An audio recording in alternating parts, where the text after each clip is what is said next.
Hello, hello. Good morning. We are going to give it a couple of seconds so folks can get in. Welcome, welcome, as Lori says, to our frequent flyers. And if this is your first time joining us, well, welcome. I know you're going to have fun. Let me start off by introducing myself. My name is Sadie Uribe, and I'm the media producer for the Los Angeles Regional SBDC. The SBDC is a national program with over 1,000 locations across the country, helping to stimulate economic growth through business advising and development. The LASPDC offers no-cost services through funding provided by the U.S. Small Business Administration, SBA, and from the California Office of the Small Business Advocate. It's your tax dollars at work. The Los Angeles Regional SBDC network operates 7 service locations Mm. throughout Los Angeles, Santa Barbara, and Ventura counties. Our services are also offered virtually. We are here to help. We empower small business owners by offering tailored solutions through personalized one-on-one business advising, cutting-edge workshops, and comprehensive programs, all provided at no cost. We are dedicated to supporting your entrepreneurial journey every step of the way. God, Lori, I feel like we're zenning into today. I think it's like that, like summer's almost ending, the kids are in school, like we're getting focused. Like I'm excited for today. Max is like with us. He's ready to be rocking with us. He totally is. And are the kids back in school? Is it that time? That's, I'm sure, a lot of relief for many parents on that. Yes, let's get started with no further ado. We have a lot of information, and whenever we talk with anyone about finance or funding, it is a big hot show. So I got to leave as much time possible to the guest. Okay, so no further ado. Here is my upcoming, speaking of September, schedule for September. Sadie's got the whole September lineup. It's going to be in the chat. So that's what I got happening. Like I said, I've got the cash flow model coming up this week. May continue it, kind of see the interest on that. Was planning on only having it a one-off, but it's turned out to be a big demand as well. So check out all those webinars. Upcoming shows next week, we got Adam coming back on. I guess it's been several months since Adam was on. We got part one and part two. He has what's called the Pitchinator way. He has been involved in early startups, the tech field, angel investing, investing in companies, working with companies, getting ready for investing, played in that game for some time. Fascinating backstory.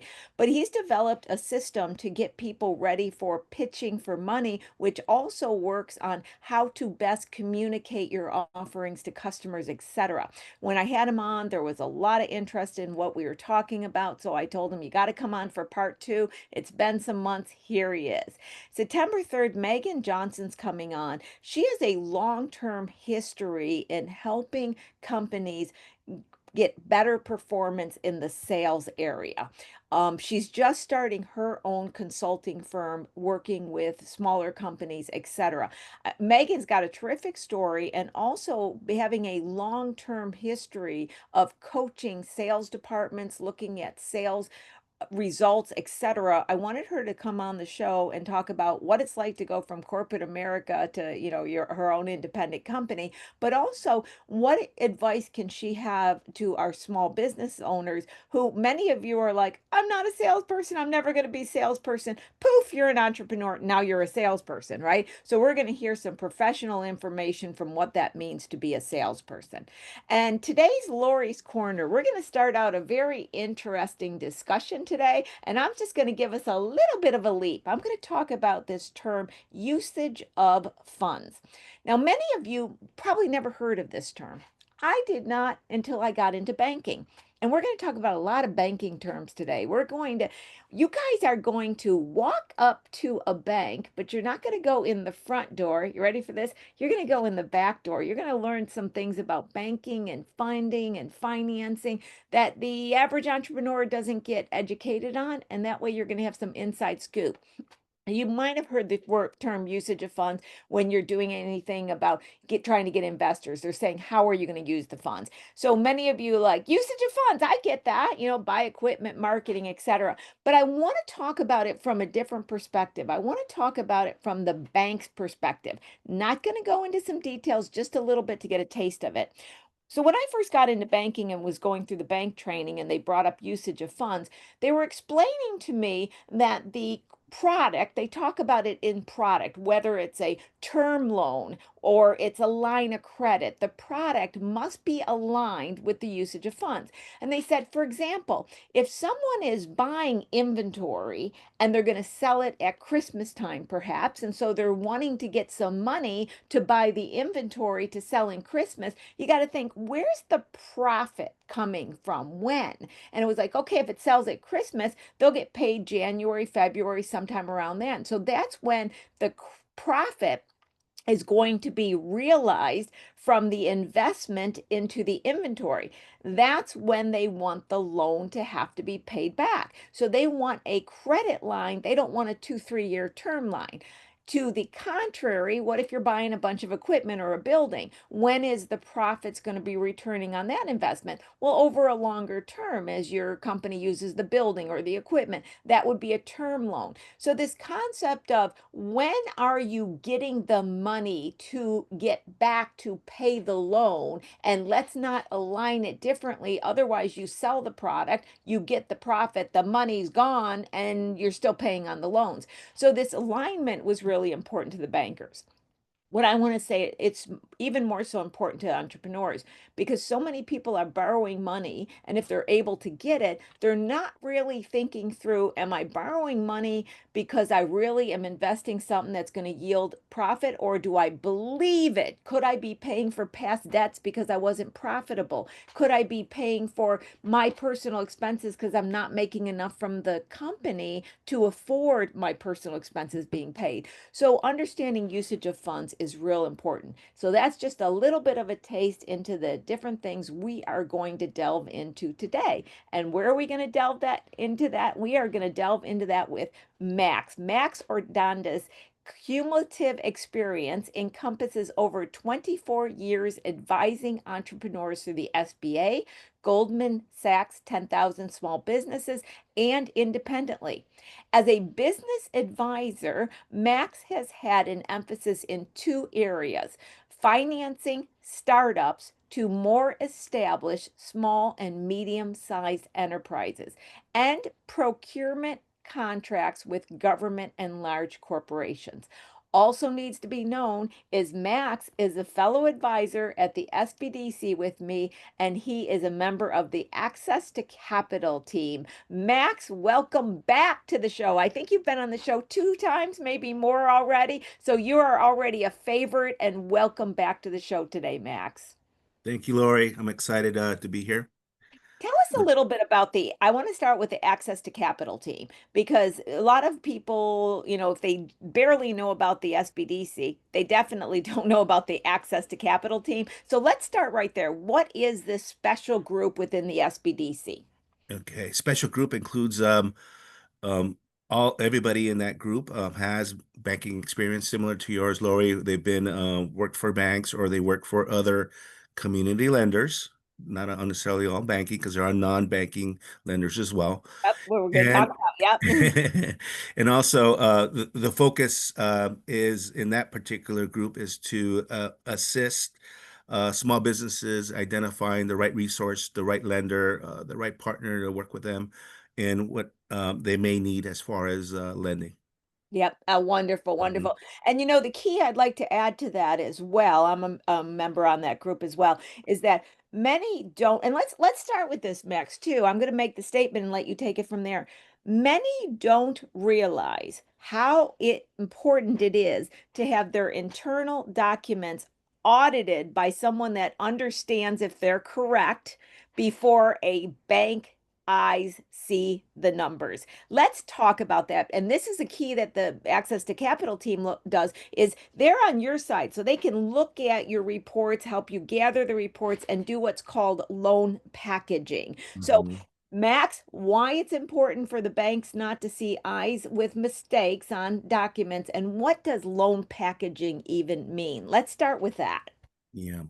Okay. So loan packaging would be each lender has a particular list of documents that they want to see on a preliminary basis. There's a few stages. Preliminary, then there's if they move forward, there's another list more than likely that is a little more detailed Yep. on the particular business, and not only the business, but also the owners of the business or the owner of the business in some cases, particularly if they own 20% or more.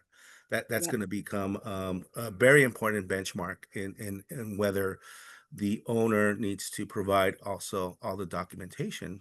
Um, like so from there, the third step would be there's always an interview. They want to interview the applicant or applicants because it could be more than one owner to learn more about their business and what they're trying to accomplish. Again, usage of funds, how they're going to use those funds, what do they want to accomplish in their business in the next, particularly in the next 24 months. That's another important benchmark. So 24 months is a very important benchmark to think about when we are thinking out into the future and potentially forecasting where our business is going to be. Yep. Like that Absolutely. roadmap. Yep. And so loan packaging would be my job would be to obtain a list for a particular lender, or sometimes two lenders that may be interested in a particular project. I call it a project. Um, and and move forward with those documents. And some like most lenders or non-banking lenders, some may have their one or two forms that are more specific for their purposes.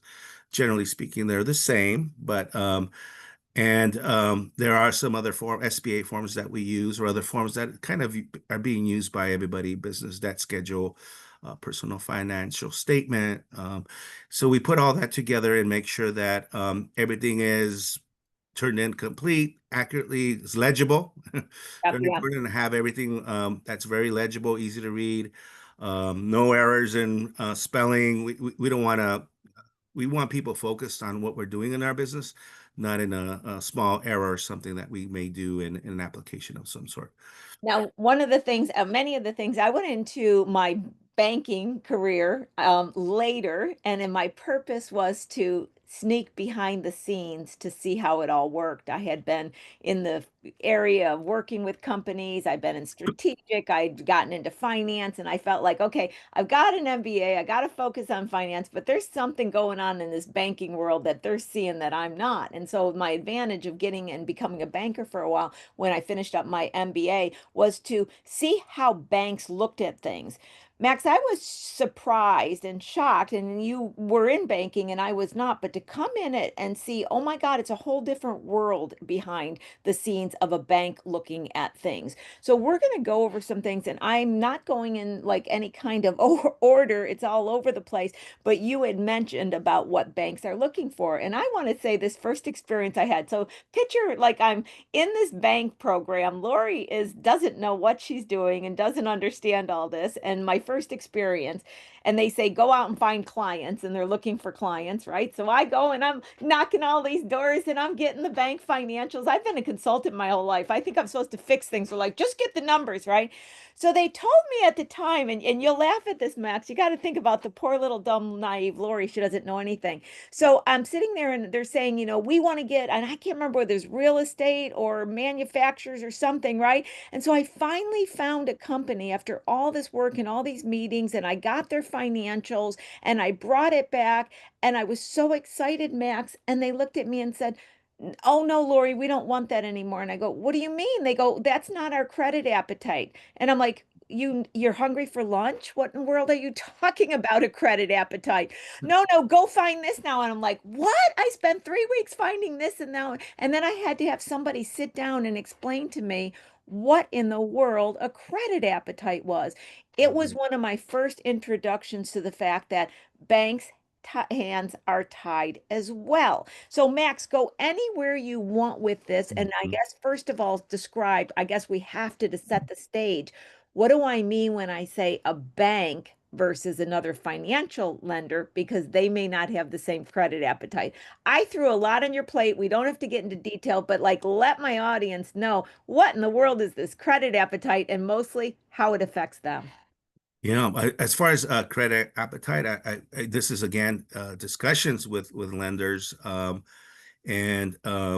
they'll share that. In particular, there's a few challenges in certain industries during every cycle in the economy. And right now that would be in, and probably I would say restaurants, Yeah. construction companies, Okay. and trucking. For some Ah, reason, truck. trucking and Interesting. is Trucking. challenging. It's not impossible. I don't want to discourage anybody, right? I Right. don't want to discourage anybody, but there is it's a little more challenging. And also in your project or expansion or growth or what you want to call it, um, a lot of lenders don't want to process construction dollars. They don't want to lend a business, let's say $50,000, so they could do improvements on the landlord's property. That's not what they're maybe interested in. Also, they don't have or desire to have the team to process those construction payments to make sure that that project is going on correctly construction wise. Those are kind of like I would say, the challenging areas. There are obviously there are some other resources, but not as many. I'll say they're a little limited, and the presentation for that particular business is a little more challenging, I would say. Gotcha. So guys, so you know what Max is saying? A credit appetite is when a bank has a certain risk in the portfolio. Either they have too many loans in real estate, they don't want any more, or the environment, the industry, the economy, whatever is subject to concerns. They suddenly go, we don't want any more of these type of loans. And sometimes it's an individual bank, or like what Max is saying, it could be across all industries. Then it becomes even harder to find a bank that will even look at your request for a loan. Even if you're financially set, they don't want it because they feel it's too risky. So that's why you have to really look and see what is going on. Another benefit of the access to capital. What is amazing, like I can see restaurants because of what happened during COVID. Do you think that and it's just us guessing and we don't know, we have no secret ball or understanding of this, but the construction's interesting to me. Do you think it's because of the rent issues during COVID as well? Nobody wants to invest in a construction project within a landlord's property where the company may go under and then not be available to pay the loan or care about the loan in the future?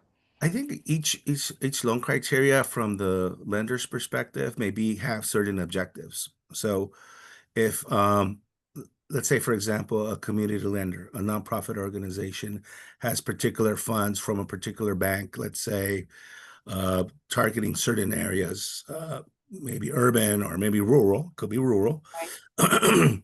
And they're risk averse to investing in the landlord's location as opposed to that particular business that may end up moving out. So, Ah, I gotcha. I got. um, and not that it's a bad thing. It's just at certain points they're more interested in saying, no, I'd rather invest in their working capital needs for their staff, potential staff, for their inventory, maybe for their marketing.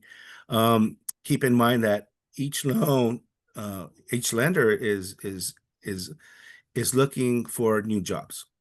So, rule of thumb, this is just a $30,000 to $35,000 loan, or for every $35,000 loan, you have an expectation that there's going to be one new employee.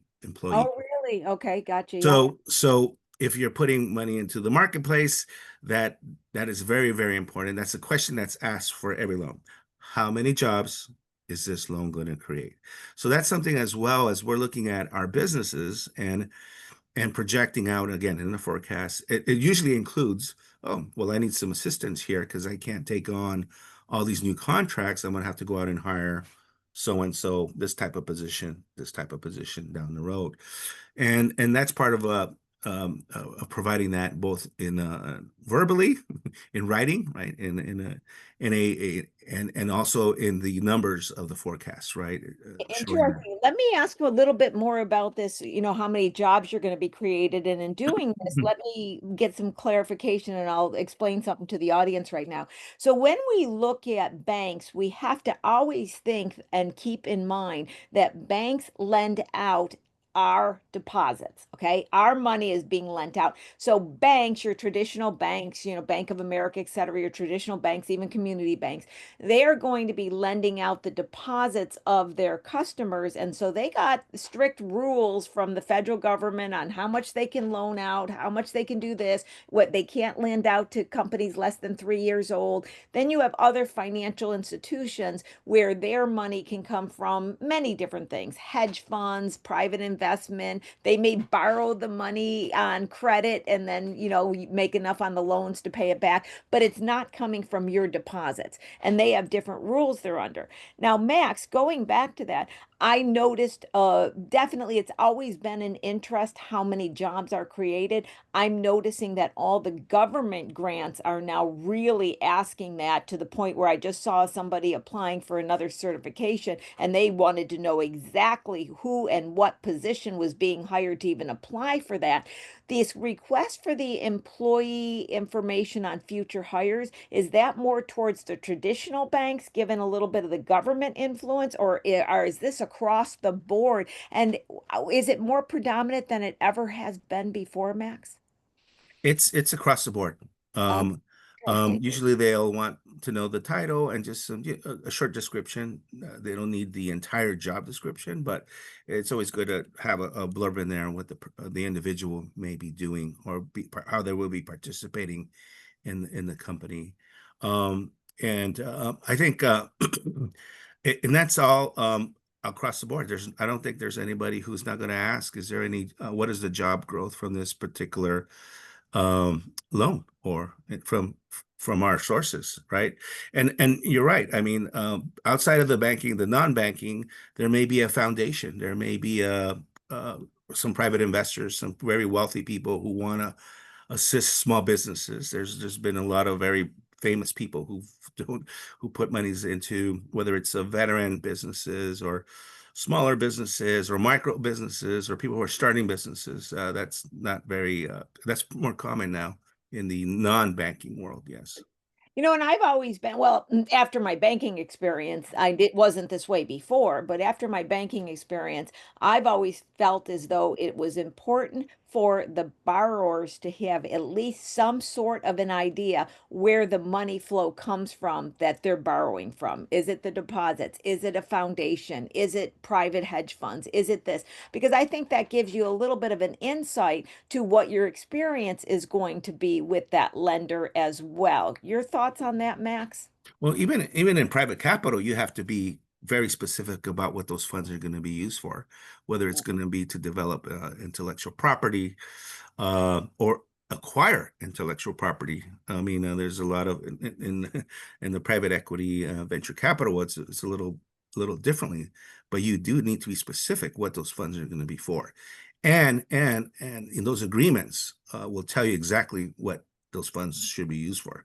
Yeah, because some of them have a certain, we're only investing in technology, we're only investing in this type of thing. While we're, like I said, I'm going in many different places, let's talk about this myth that I remember one day, Max, I said to you, I keep getting people contacting me through the SBDC saying, I want to set up a LLC, because then the LLC could borrow money. And I said, Max, where are they getting this from? It's like this suddenly being asked this all the time. And I remember you say it's on social media. And I'm like, that's why, because I'm like, where are people getting this from? So can we talk about the fact that companies don't necessarily borrow the money, companies, the usage of funds, it's the individual. And I get this all the time. This is the thing that they say to me. I want to start an LLC because I heard I can automatically get a bank loan for the LLC and then I'm not going to be responsible for that loan. Okay, I said bank loan. I didn't say some of these merchant cash advances. We'll get there for a second, but comment on that and let's get some clarity for our audience Yeah, on this. I haven't seen a particular loan from a bank or a non-banking institution where the owners, right? Because there could be Right. more than one, where their credit is not I important know. Me too. and where they're not personally guaranteeing.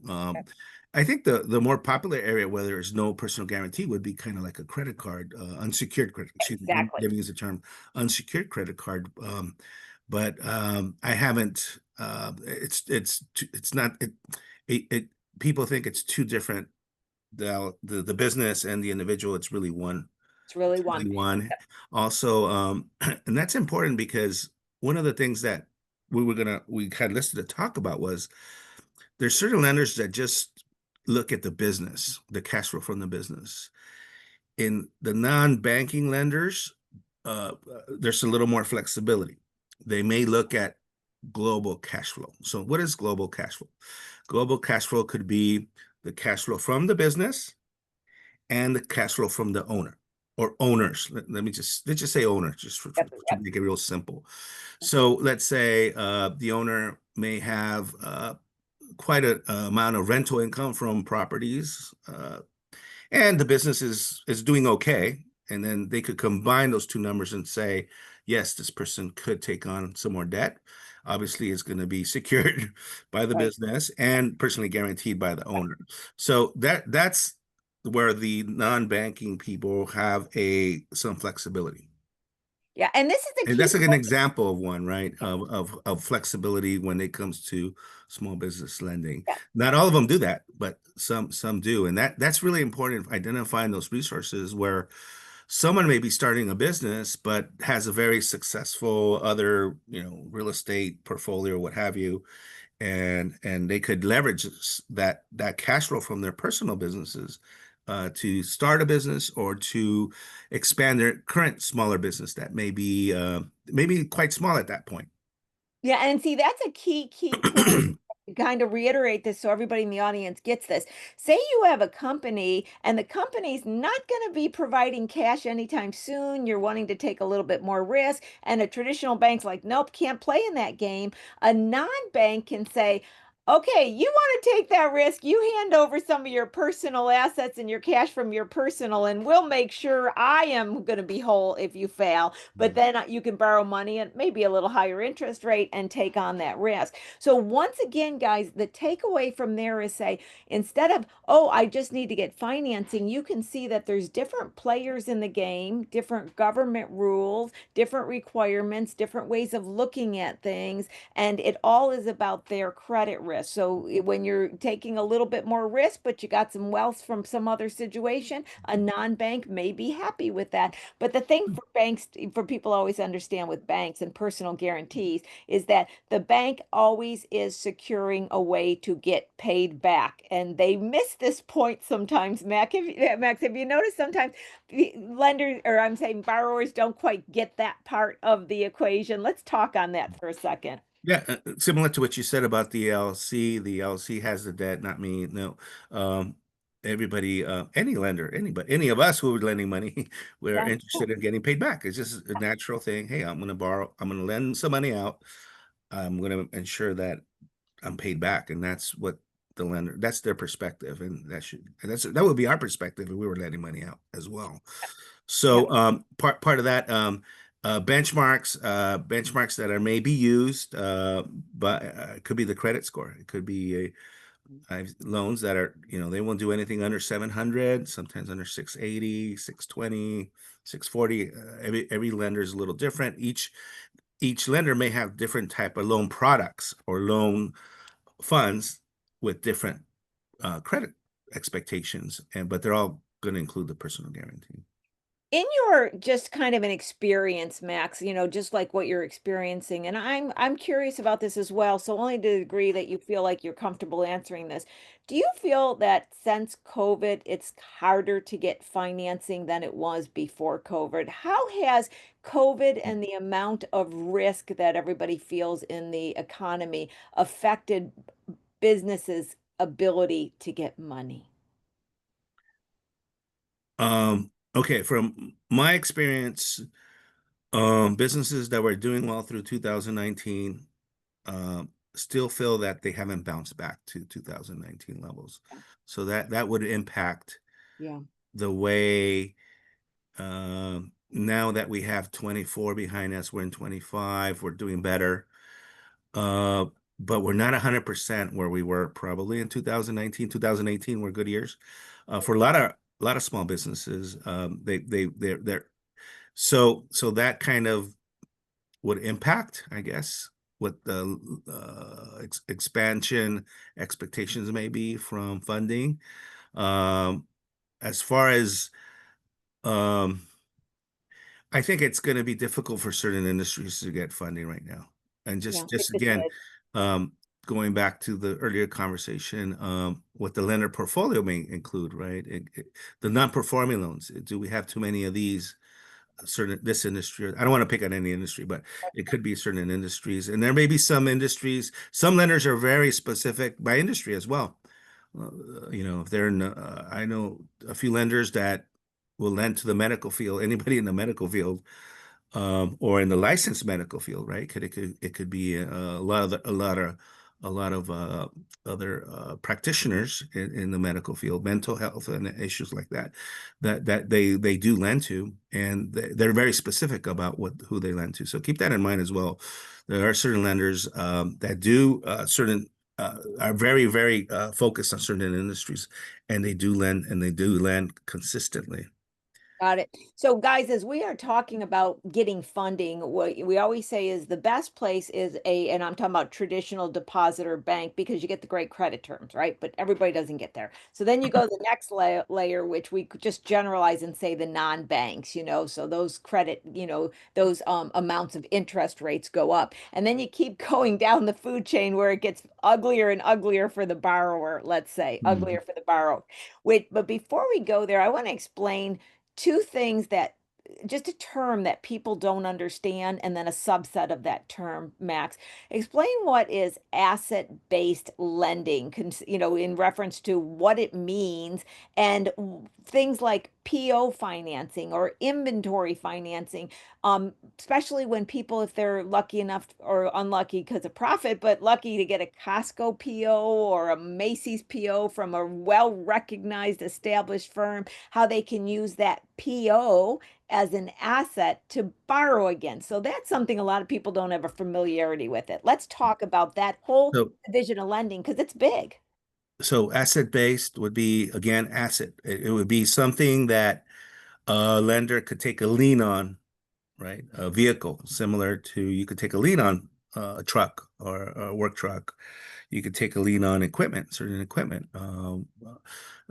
That's kind of what I see as asset based lending. It has to be an asset, right? That they could secure their position Right. with a lien on that particular asset. Gotcha. Now let's talk about how the asset actually become a PO. You get a PO from Costco, and Right. Well, yeah, how let's that could take be. before we go there. Let's Yep. talk about accounts receivable. Right. Oh, So, okay. Yep, we should. Yep. certain professional services, particularly, or the sale of, like you were talking about, products, where we have an accounts receivable, an outstanding receivable, that could be factored out and sold to a lender, and then they could purchase that, and the monies are forwarded early on. They don't wait the 30, 60 days, or for 30, 45 days. They'll do it in 3, 5 days. And the lender then receives that payment directly, and always holds a little retention on the back end. So then the third, that would be a professional service or a product service company. It could be a government contract that's paid out That as would make well. sense because they don't Government lending, right? So let's say someone has a contract with the Department of Education of some sort, or with the California prison system or whatever. And then the third one would be, I think you mentioned that would be purchase order financing. That's a little more narrower, get less lenders in that specific area. But I think when you have a purchase order from a particular corporation, government agency, you could potentially get funding to assist you in making that. Let's say it was a product, that purchasing that product, or some some terms to be able to get that product sold, and based on that purchase order. and that That's really helps. a little more difficult. I mean, not difficult. Let's just say challenging. This, yeah. There's again, the number of people in that space it's a lot shorter, the list, Yeah. and then they'll look at specifically who's at the other end of that purchase order, right? Federal Yeah, government, state of California, for example, are very strong, and then the corporation or the company behind that purchase order. That's going to be really important. Their credit worthiness, and they have all those numbers, they have all that information. So they make determine quickly if that's a particular company or organization they want to work with. Sometimes it could be large, but they don't pay on time, so they don't want to deal with it because they don't want to end up charging the client, yeah, the small business, all this outrageous interest rate if they take forever to pay, because that's not what they're trying to do. They want to help this business be successful. They're pretty good about that. They're really good about that because they want a client that's consistently working with them. yeah. So they look And at it more long term than they do short term, believe it or not. Yeah. From what one, from what I've experienced. yeah. Well, when I was being in my CFO days, I would use the PO financing and accounts receivables. I tried not to so much, but the PO financing, it's like, for example, one of the clients got a big PO from Costco and Walmart. They had not had that level of sales before, so they had to ramp up inventory immediately. We were able to get PO through they checked and made sure, yes, you do have the Costco PO, everything's good to go. And we were able to get the funding up front to pay for the inventory, to Mhm. buy the inventory, and then Mhm. recoup it with Costco. Mhm. And it really works out beautiful. But one of the things, especially that was a good 10, 15 years ago, I did that quite a lot. The profit margins on that final sale were high enough to pay for the interest on the money that was borrowed. Max, today I see people using some of these credit facilities, as we call them, and they're not penciling in, this is the CFO me talking, the amount of the interest that they're paying for that money up front. And by the time it's done, their profit margins are already so low, Mhm. they didn't have the money to pay the interest on that pre-funding Yeah. opportunity. I Comment think on that I think too. I alluded to that earlier because the company buying those accounts receivable was going to review the what the actual total receivable is and what the cost really was. They're going to want to know that. They have a right to know that because they don't want to fund a project that's not profitable for the particular client. It doesn't do them any good just to make money off a project it's not a successful business model in the future. They want to grow with the company. They want to grow that company. And also same thing with the purchase order. They're going to scrutinize what did you pay for these particular products? Let's just say, what are you selling for? What's the margin? How much is that margin? Is it very thin? Is it huge? Is it a one time? Have you done this before? Um, Usually, those kind of contracts they could be 1 year contracts or 2 year contracts. So you have to work with that particular company, factoring company or purchase order financing company. So they're looking for a longer term relationship. They're not just looking for, oh, we'll just buy one of your purchase orders and Right. that's it. We're, That's it. we're going No, to walk they want, away. They really want a long-term relationship, and so they're going to scrutinize exactly what you said. What are the margins? How much profit is in there? And where did you identify this manufacturer? Sometimes they'll ask who it is, where they at, what part of the world, and then and then also, I think you did mention, for example, like the Costco and the Walmarts, there are particular lenders who just do those type of those particular areas or those particular companies they work with. And there's other factoring purchase order companies that only work with, let's say, the state of California, or they're very specialized, right? So they know the numbers. They know they could look at something and say, "Ooh, there's not a lot of profit in here. We don't want to take that profit from you because we're going to have to charge you certain fees, right? I mean, they're not going to do it for free. So that's really important. And if there's no profit in it, no one's going to finance it. yep, no one, because they know where you're gonna pay for the loan back from the profits. No profits, loan doesn't get paid back. Absolutely. Okay, so everybody, what we did is we started out with the nice little walk through the pretty little, flower field. We're gonna get a bank loan, maybe a non-bank, maybe we're gonna get a PO, we're gonna get asset base.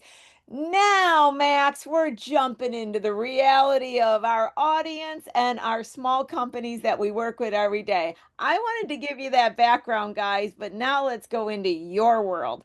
Max, We're going to talk about what are the small companies doing today to fund when they Mhm. need funding. I've been, you're in it all the time, but my experience in my world that I see, because mostly they're about financial things, but of course I'm seeing how they're financing it as well, is that our small business friends are doing it through credit cards and these merchant cash advances. Obviously, they're foregoing all the documentation we said, but they're paying hefty bills for it. And expand upon it. What are you seeing out of the smaller companies? What are they doing? What are they up So, against? Let's talk to our audience. so, Most of our audience in that boat. so the case would be maybe their credit is low, or maybe they have too much debt already, and they're not gonna be able to even work with it, or a community lender may not be willing to work with them at this point, right? At that point where they're at. And now there's no banking, no non-banking community lender. I call them community lenders usually. And so now we're in a situation where we need cash for Yep. inventory, for payroll, and we're in a tough situation.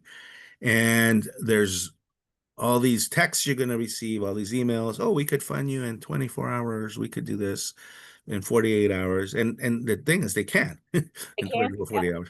Um, and they're real quick, the approval process. They fund real quick. They don't look at your credit. They'll look at what your merchant account does or your point of sale system does, and maybe bank statements they'll look at. And then there's no collateral usually required. And the interest rate, the bad parts are the Yeah, interest I was rate gonna say so is far it sounds like a beautiful thing. 30, Now anywhere what from, happens? I've seen it from 30. I've seen the highest one I've seen is 60% interest rate.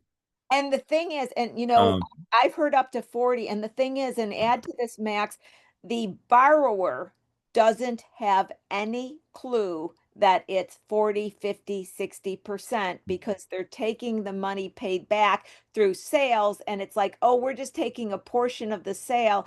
The ones that I've looked at financially trying to calculate the interest rate, Max, they didn't, meaning they, the lenders who, the merchant cash advance lenders, pay paychecks and all them that do this, or PayPal I meant and all them that do it.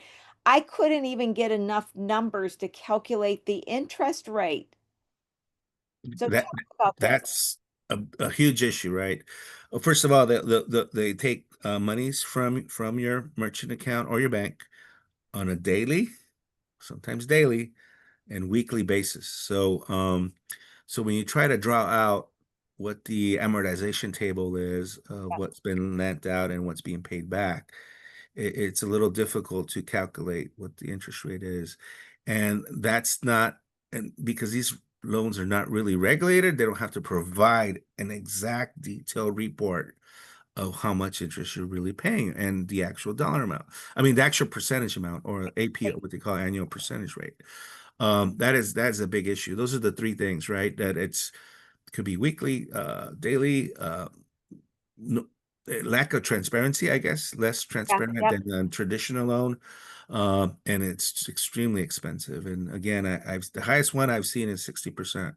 Wow. Well, see, and what's the sad part about this, Max, is many small companies perceive that they're doing better than taking it on their credit card. And I'm not supporting people, borrow money on their credit card either. But my point is, the credit card is a less expensive interest rate than these loans, but they don't perceive it. So on that, I know that you also sit around tables where they're talking about banking regulation and stuff. Has any of these situations got the eyes of the regulators, or Well, is it being discussed at from all?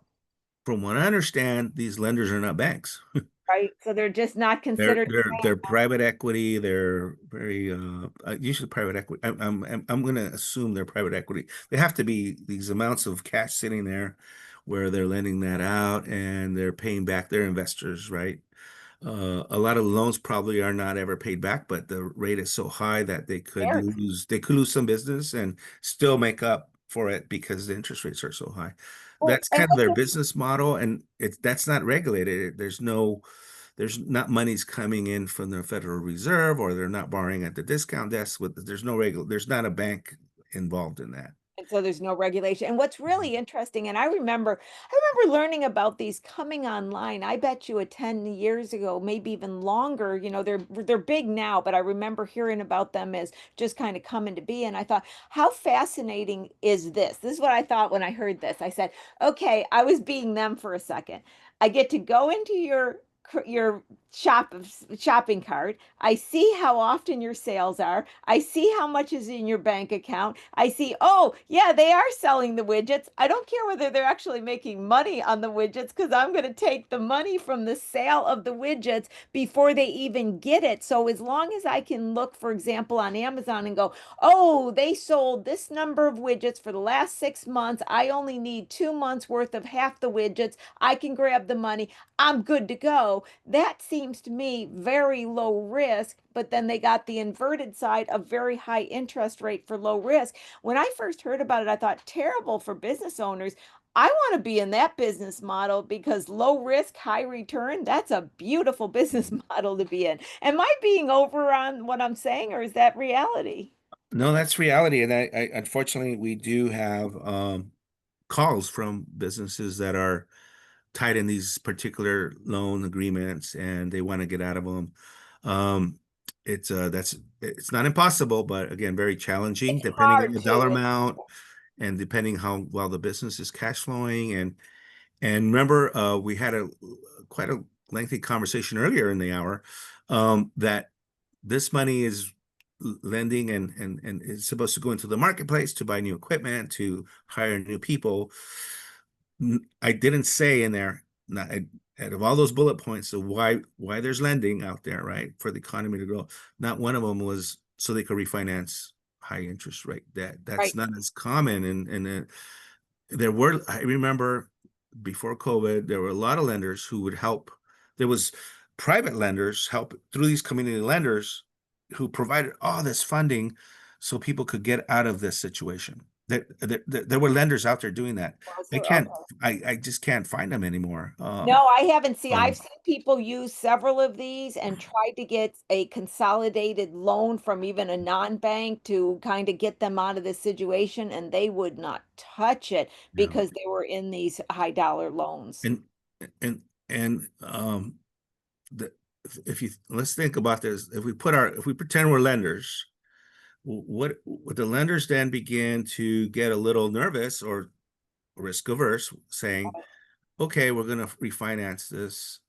What's going to stop this business from doing it again and getting Right. themselves Yeah. and then are we going to be able to refinance the next loan they take? And we don't know the answer to that. And that's what, because it's so easy to, you could do it in, I don't know, a minute. I think you could fill out Yeah. one of those I applications, think forward your bank statements, and like you were saying, they could see your shopping cart, your activity already without you even, maybe maybe it's an agreement that they could do that. I don't know. I can't tell you that, but Something you just said made me think of something else, Max. So, catch me on what I'm saying. When you have a bank loan, the covenants, these are the rules, guys, that the bank set up, could say you can't take out another loan unless you let us know because they don't want to get in more debt. They don't have covenants that you can't take out one of these payday loans. So they take and buy out this higher interest loan. You're off in the shopping cart getting another one, and they don't have covenants to protect themselves on that, do they? Mhm. Oh, Yeah, depending on the dollar amount of that particular loan, we're in the topic of those merchant cash advances. They'll take out a UCC filing on a oh, business. will they? Okay. Not sure what the dollar amount threshold is. Okay. I want to say if it's, I'm going to guess here. I know I've seen them 100,000 or more. Definitely, they're going to do that. So any lender is going to know that you have an outstanding Ah, or that they checked your credit and it was one of these outstanding these companies out there. They'll look at that. That's why the credit score is so important, right? That you can see yeah, what yeah, if someone's um if a lot of lenders are looking at your credit, that's a bad sign too. That yeah. they see that as a risk. Yeah, they do. And before we leave these merchant cash advances, I want to, put on my tax IRS hat for a second on these two, on what I see, Max, because the amount to be repaid is being taken from the revenue in the shopping cart before it even transfers to your bank. Like, say it's in the shopping cart, it's through Shopify, they take the money there and it doesn't even go in the bank. The individuals that aren't doing the proper accounting to say, okay, I sold 10, but $1 went back to this loan, they're only showing the 9 on their tax returns. And so Mm. they're reducing their revenue in falsely, like it's basically not filling out the tax return correctly. They're not showing all the revenue, right? And so the IRS can say, okay, but wait a minute, you sold 10 and you only show 9. Well, the 1099Ks that are coming about when you use all these different Mhm. payments are going to show Mhm. that 10. So you've got a mistake on your tax return, and the CPAs don't catch it because they don't know. They're just looking at what goes in the bank.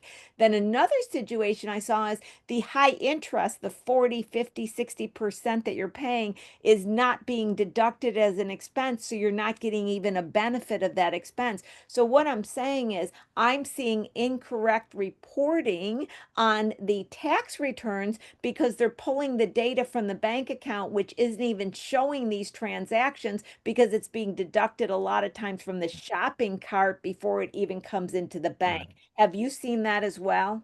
Yes, the bank statements are going to reflect a smaller amount Yep. from sales than your actual sales reporting. And if the bookkeeper is just doing the bank reconciliations, the bank reconciliations are correct because Right. that's what the bank statement has, Exactly. then you're not grossing up the revenue to what it should be and including that interest. That is a reality. Yep, it is. And I saw a couple of people get caught on that situation. I'm actually having Dahlia come on in September. It's one of our favorite bookkeepers that come on, and I want to talk about these transactions because I was talking to her and she's seeing it constantly, trying to make an awareness on that one as well. So with that, where I'd like to go next, and this is the one where Yep. there's not a whole There's a lot of Q&A here. there's not like a whole lot of. I'm gonna give you my opinion on this, Max, and then you Okay. go. And I'm about to say, guys, I'm not saying I have the wonderful, terrific answers on this, okay? What I'm about to say now.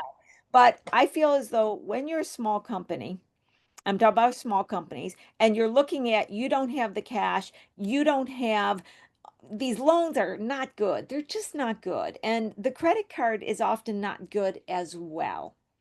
I think there's something to be said, and I'm going to say something that everybody's going to gasp at, Max. Okay, so be prepared, audience. I always say these things, and you're like, Lori. So get ready, start the gasp.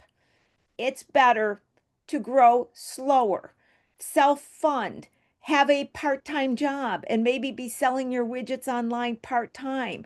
Grow it slow to the best you can. Now, I'm not saying a restaurant can, do that, but a lot of the companies that are borrowing this money didn't need to. They think they're investing in their company to grow when really they need to sell less at a higher profit margin, be more profitable, and have some money to grow, because a lot of the people that are taking out these loans really don't have a good business model and cost structure to support them. And I'd rather see them just meddle a little bit with several different ideas, play with it, see what you're doing, have other ways to pay your personal income, and make sure you're on a solid foundation before you go, oh, this idea is great, everybody's buying it, I'm going to borrow a lot of money and get in trouble. Your thoughts on that? Yeah, I think Lori, I've I could think of someone that I knew who was very successful, who took. I always asked them, why'd you take so long to grow your business to a very successful point? I took him 20, 30 years as opposed to 2, 3 years, which kind of we have all this expectation nowadays Right. that everything should take 2, 3 years. And he said exactly what you said, and I'm going to put it in a few words. He goes, Hey. he would tell me, keep it small, keep it all. Oh, I love it. Sadie, get that in the chat. Keep it small, keep it all. I love it. So and that's a viewpoint where I'm going to grow slower. I'm not going to leverage. Again, remember, we're leveraging when we're borrowing, right? We're leveraging off our balance sheets. We're leveraging off our cash flow. And And sometimes it works. I mean, it has to be very calculated, very thought through. Right. And if the pricing is not right and you're not profitable, all the leverage in the world is not going to get you there. And Lori, you're right about that. And that's the key thing. That's why doing a pricing analysis of your products and services, seeing what it really is, what should it be in the marketplace, and if there's room for you to increase it, so be it. And usually I would say in the professional services, usually the profit margins for professional service people are a little lower because and I could put myself in that group. We've been small businesses and we're still pricing things when we first started, what, 5, 8, 10 years ago. And today the value that we bring, and that's a whole different discussion, what value Right, right. is Yeah. is is we bring a lot of value to these clients or to these services and to these products, and we're not getting paid appropriately for it. So No. so pricing value, the value that you bring, right? And you have to be able to communicate the value, and that will speak to the pricing. If you can't do that, then you're not going to be able to get that right pricing. And from there, the profitability will help you become profitable, right? The question is then, do I leverage that profitability to grow faster? And then sometimes the answer may be, um, I from experience, I would say I would do it now from acquisition, from a business acquisition. I wouldn't do it from organically growing. I know, I know. You know I that old just again, after working at Deloitte, after working in some very large, fast-growing companies in construction and other areas and development and development, I would say if you could grow through acquisition, I would definitely. That's something to talk about. So, something definitely we don't really think about a lot. Yeah, and I think that the old fable of the tortoise and the hare has remained truth through the ages and always will. And I say a lot, Max, on my show and in all my discussions, and I tell small businesses it's time to take your power back. And part of what I'm saying is that we could have a technology new dawn of the mom and pop shops that I grew up with as a kid. The mom and pop didn't leverage. They bought tires and sold that tire, usually bought it after somebody bought the tire from them, went and got it. They didn't leverage, but they were able to sustain their family and grow, and they worked with the other small businesses to support them. We could be back there better and stronger where we have individuals, they could have a company structure or not, I don't care, but doing their services, their own product, creating it, teaming up with another small company, not having to borrow because they got another company. And we could actually grow an entire economy by supporting small businesses, have organic growth, make it not this, I got to grow overnight, I got to be the famous actor and working at the restaurant the rest of your life. I think there's a lot of opportunity, but you got to get out of what you've been told about this, I'm going to be an overnight success and I got to put all this money in because passion is going to make me profitable. You got to get all that stuff out of the way. Yep, I You know agree what? with you. I agree. When I That's a good discussion. I really like that one. I do too, and everybody knows, as Chris say, Leverage. a We have to quart of talk milk, about. got a quart of Mhm. milk. When I was yeah, everybody knows I grew up in the country, but when I was a very young girl, like probably 8 or 9, I had to work and pick beans on my grandfather's farm, and then on Saturday mornings we had to get up. I think it was an ungodly hour, like 3 a.m., load Mhm. up the truck and go to the town of Buffalo, the big city of Buffalo, and be at the market where all the restaurants bought all the beans and stuff. And I would be sitting on the back of the truck, the cute little girl, beans $3 or whatever it was, right? And I didn't understand everything, but there was something that stands out in my mind. And I think this will be my last comment before I transfer this to you. So, are you guys ready for this? So I'm all German. My family's all German, and Germans have a way about them. And I can remember if my grandfather had me hold up a sign that says $3 and somebody came and said, "I'll give you 2.75." I don't even get what these words meant, but my grandfather would always say this, not by a damned side. And I think it was his version of, you got to be profitable enough to buy a quart of milk, like I always say. So let's not get all caught up in getting leverage and we're going to grow and we're going to be the greatest thing. Let's go back to what is black and white and true. If you are making money and you can buy a quart of milk and you can feed your family, you're more successful than the biggest leveraged company that's going to be something someday. I will hand it to you, Max, for your final words for No, today. just again, I mean, we don't want to discourage anybody from growing, Right. but we have to have a discussion on leveraging, right? And how do we leverage the business correctly? I think part of your cash flow discussion that you're going to be having is very, very important. And is there, I guess we could even call it something. Is there how much leverage can we really manage, right? Oh, I'm writing that down for our next small Yeah. biz talk. That's good. Okay, to be And continued. and and that again, you're leveraging. What are you leveraging? Your assets Yeah. and your cash flow. I mean, that's what you're leveraging to be able to grow. I've seen where it's been successful, slowly leveraging, carefully, well planned out, and then I have seen it where we've the business got very lucky a few times, but that lucky don't bet on luck. Yep, don't bet on luck. Absolutely. Well, Max, thank you so much for coming on. I already wrote that down. I wrote that down. We're going to have you come back on and let's talk about, let's get our audience to understand what leverage is, when it's good, when it's bad, how to calculate it, how to understand. Comes back to where we started, usage of funds. And before I transfer this to Sadie to close us, I would please want to make mention that Max is a fellow advisor at the SBDC. Let me translate this. You can set up an appointment to meet with him to discuss your situation at no cost. Mhm. Sadie, just put Max's email in, reach out to him. He's got a wealth of experience, and you can tell from our discussion he cares. You got further question, he's the person to go to. Sadie, I'm going to bring you back to close us down today. Thank you. Max, I mean, I could have like an ongoing 8 hours of this. Like, it's just fascinating. Max knows a lot. Mhm.